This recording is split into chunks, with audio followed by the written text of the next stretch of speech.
Wildling Press presents How Do I Book?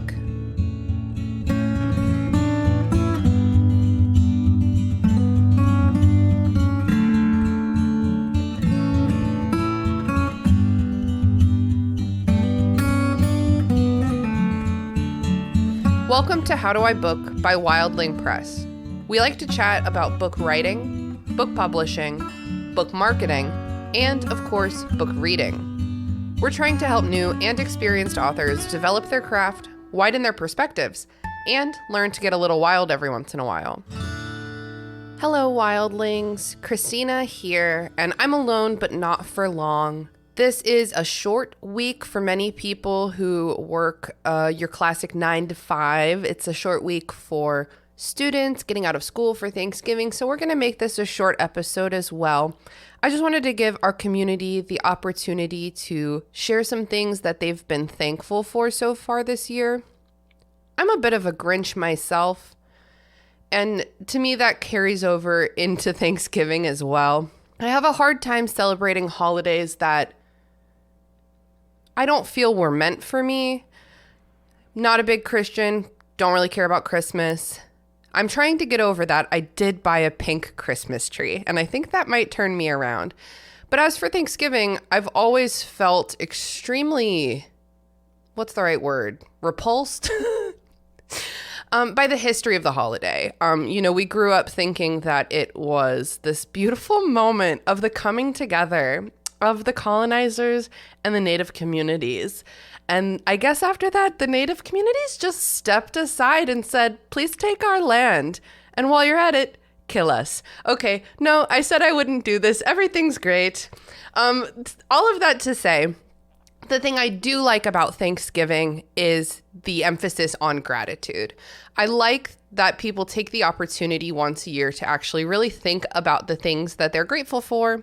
And I also like any opportunity to get together with friends or family consensually. I know a lot of people have to go home to families that they're not really excited about, but I do think that the community and the gratitude aspect of Thanksgiving are, I was going to say the best parts, but maybe the only parts that truly matter. So I'm going to get off my little soapbox. Everyone, please enjoy your holiday. I'm not here to wreck it. But we'll start by hearing a couple words from my colleague, Grace.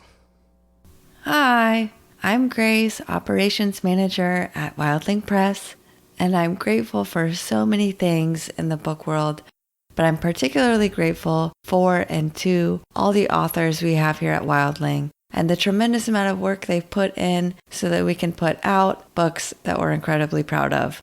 You guys are the absolute best, and working on your books is a dream come true. Thank you so much, Grace. I'm so glad that you mentioned that. I feel grateful for our Wildling authors every single day. We are a small company. We're pretty new. Do we know what we're doing? Yes. Does it always look like we know what we're doing? No. Do we get confused sometimes? Yes. And every time I turn around, one of our authors is there saying, I'm with you on this journey. I appreciate the work you're doing. I see how hard you're working. That just means so much to me, and I try my best to give that back because our authors are out here working extremely hard. A lot of our authors are debut authors who haven't been published before, and to see them really taking ownership of their craft and their business is just so beautiful. So I completely agree, Grace. I'm really grateful for our authors. Next, we have some words from our author, Joel Shoemaker. Hi, I'm Joel Shoemaker, the author of Silas on Sundays, a picture book in production with Wildling Press. This year, I'm thankful for all of the traveling my husband and I have been able to do, including most recently to Hollywood for a writing retreat. We got to live in a castle for a week and study under best-selling thriller writer Chelsea Kane. I don't really write thrillers, but I was able to write 2 more picture book manuscripts, a short story, and start a new novel. I'm also grateful that my picture book from Wildling will celebrate and affirm both faith and sexuality for our youngest readers, which is something not really widely seen in bookland. So again, I'm Joel Shoemaker, and you can find my work at itsjoelshoemaker.com, and I'm on all of the socials at Magician Actor. Happy holidays, all. Wow, that was some gratitude to aspire to, Joel. It sounds like you've been on some really good adventures lately, and very cool that you have been studying a genre outside of your own. I'm sure that can only help your comprehensive understanding of the craft of writing to be studying genres outside your own. That's so interesting. And I'm sure that's how some authors land on books that kind of bridge across genres, is by getting out of their comfort zone a little bit and being like, you know what? I like this. And Joel, they do make thriller books for children. I'm sure you've heard of Creature from the Black Lagoon. But thank you so much for your kind words, Joel. And thank you for sending that little clip for us to use. Now, last but certainly not least, we're going to hear from Wildling author Shayna Kershaw. Hi, I'm Shayna Kershaw, and I'm the author of Gods and Gems. It's in production with Wildling Press. It's the first in a planned 5-book young adult high fantasy series. So I've been thankful for my publisher, of course, Wildling Press. I'm lucky I found such a great group of people that believe in me and my book. Their book club has also been awesome. It's been great to connect with people over books again. Because of them, I'm on a crazy Stephen King kick after reading Carrie for our first meeting. But before diving into Stephen King, I have to say, I absolutely loved Samantha Shannon's A Day of Fallen Night, the prequel to The Priory of the Orange Tree. And it's definitely a must-read for lovers of high fantasy and LGBTQ representation. I'm also thankful for my fellow online writer friends. Connecting with them has made this author journey way less lonely and definitely more interesting.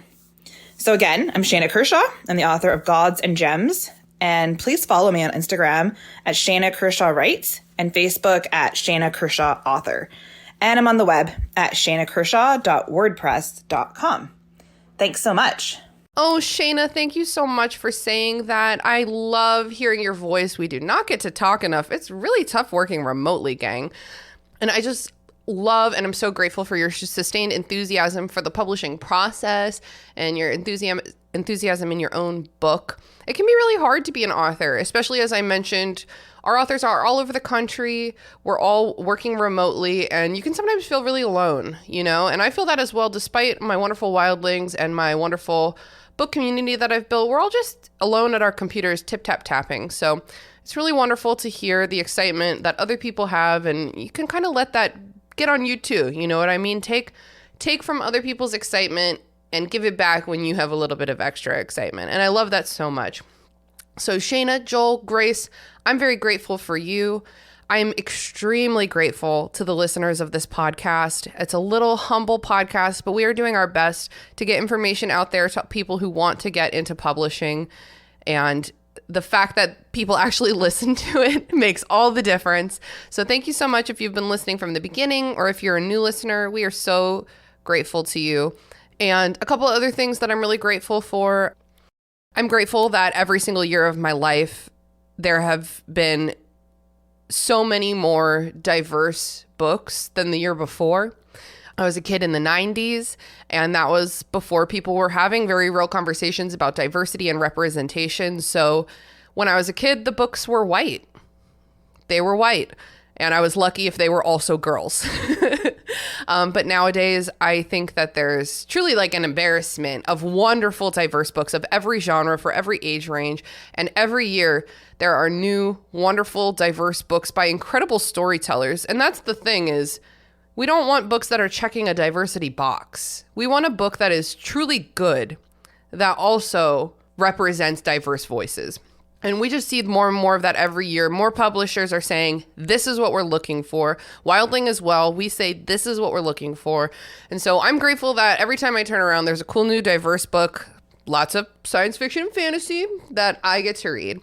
I'm really grateful for all of the wonderful books I've read this year. I'm grateful that I have time to read a lot. It's my favorite thing. Sometimes my husband is like, you got a lot of books in here, girl. And I'm like, yes, as a reminder, books are my day job, my side job, and my main two side hustles, and my favorite hobby. So yes, I do have a lot of books. And just really generally speaking, this is super random, but I'm grateful for LeVar Burton, y'all. Reading Rainbow is a legend, and he stepped in when the National Book Awards had to, fire? Is that the word? Let go? When Drew Barrymore tried to bring her show back, and she was supposed to host the National Book Awards, and they were like, no, there's a strike in Hollywood right now. You can't bring this back. You don't get to host the awards anymore. LeVar Burton stepped in. He's a king. Everyone, Merry Thanksgiving. Thank you, powers above, for books and LeVar Burton. Travel safe, enjoy the holiday, and Read if you can. And that's how you book. This episode was edited by me, Christina Kahn. Our logo was designed by Michael Hardison. Our theme music was produced by Jason Hilton at Negative Selections on Instagram. Visit us online at Wildling Press on social media or at wildlingpress.com.